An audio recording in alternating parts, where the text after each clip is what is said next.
Kelvin, another hot topic is mobile phones. What is the issue? Yeah, so thank you, Barbara. This is among the interesting provisions of the finance bill. And what basically the Revenue Authority is trying to do is harmonize the taxation of mobile phones in Kenya, smartphones, and also the feature phones. And basically, the changes are captured in three sectors: excise duty, VAT, and the miscellaneous fees and levies act. So from an excise duty perspective, the excise duty has been increased from 10% to 25%. However, the interesting provision is that the timing of the liability now has been moved to when the phone is activated.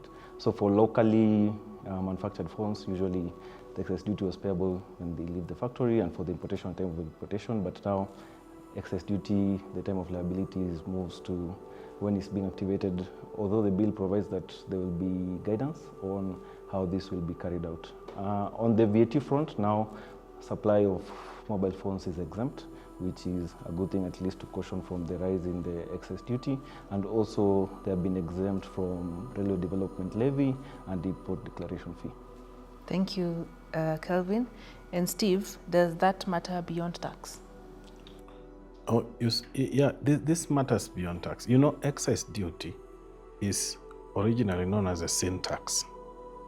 It means it's a tax which you levy on either harmful products or products which are not positive for human health, for example, cigarettes and alcohol and similar items, or on luxury items. This is how it was. Now, mobile phones being regarded to be, or this kind of services being regarded to be within this interface is inconsistent with the reality, because mobile phones are now a daily use essential, which is important for many, many things. Many people conduct business through their phones. Some people, the phone is their office. A phone can be somebody's tool for learning. It can be a classroom. A phone is used for mobile or banking, and it can be used for all forms of communication. KRA itself is already putting systems that are consistent using mobile phones interface. So we should make phones much more affordable. We remove any injurious taxes on this and the entire ecosystem around mobile telephony technology. And this is something that we wait to see, but so far this is what it is. Thank you, Steve, for your input. What are your thoughts, Paul? Yeah, I think this is where actually integration becomes very critical, right? So your inventory system and your sales platform need to be integrated, because these mobile phones, the taxation applies when you activate it. So assuming that your systems are not activated, it goes to the story of mismatch. And they're not integrated, it goes back to the story of mismatch. So you find that on the day of activation is when you're also supposed to generate the eTIMS invoice and also activate the device. KRA would be on your neck if there's a data mismatch, because then they would consider that as a separate sale, or they would even consider that as a fraudulent activity or fraudulent sale. So it becomes more paramount right now to have your systems integrated so that they can sing the same song. Now, as business leaders, it is important to ensure that all your systems, before this bill, I know it might spur a lot of controversy, but it is important to make sure that your integration is tested and is confirmed to be working. Again, to eTIMS, to any other third-party suppliers, all your integrations need to be fully effective and fully efficient before this bill kicks into play. Thank you, Paul. And if I may take you back to digital economy, software and payment system, Kelvin, just to seek clarification from you, if we turn back to the digital payments and software, who will be most exposed, or who will be affected by this the most? This proposal is going to affect mostly the financial institutions, because even you look at the wording of it is so deliberate that the Revenue Authority is trying to tax these fees that are being paid by banks and other financial institutions. And this, again, comes from the backdrop of the cases that they have lost. And also now, distributors of softwares, again, also informed by the dispute that the KRA has been trying to tax distribution of software, and they have lost on the basis that it is not, the distribution of copyrighted software is not the same as giving a right of use to copyright. So mostly it's going to affect financial institutions and then the distributors of softwares. So anybody dealing with those sectors need to be aware of the implications and need to plan accordingly.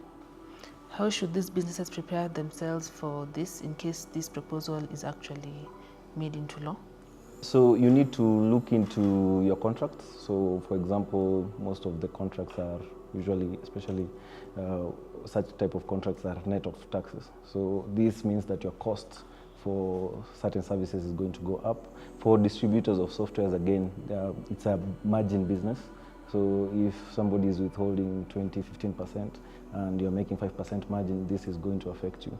So you need, for people making the payments, if you are in the financial institution space, you need to be aware of the rates of withholding tax that are applied to management fees, especially for non-residents, different countries, there might be different rates. And then now for players within the software space, you need to also be aware of how this will impact your bottom line, because it's going to eat into your margins.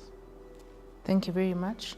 From a technology standpoint, Paul, you can delve into this as well. Yeah, thank you, Barbara. So basically, at this point is between now a discussion that goes between the technology team as well as the finance team, legal, and also now the people who are tasked with managing tax.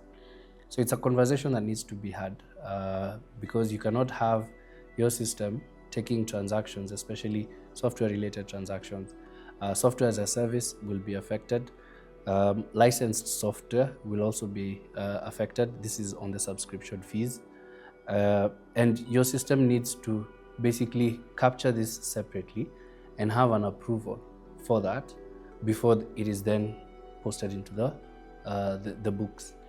In this sense, it means that it will be a headache to keep reconciling this on a month-to-month basis if your system is not ready to have this allocation done at this particular point. So you have to ensure that that decision is made prior to the end of that month. So by the time you're doing your returns and posting all the transactions and closing your monthly accounts, this transaction has been segregated and also been looked at and approved by someone who has looked at what type of exposure that the taxes that Kelvin spoke about. Thank you, Paul.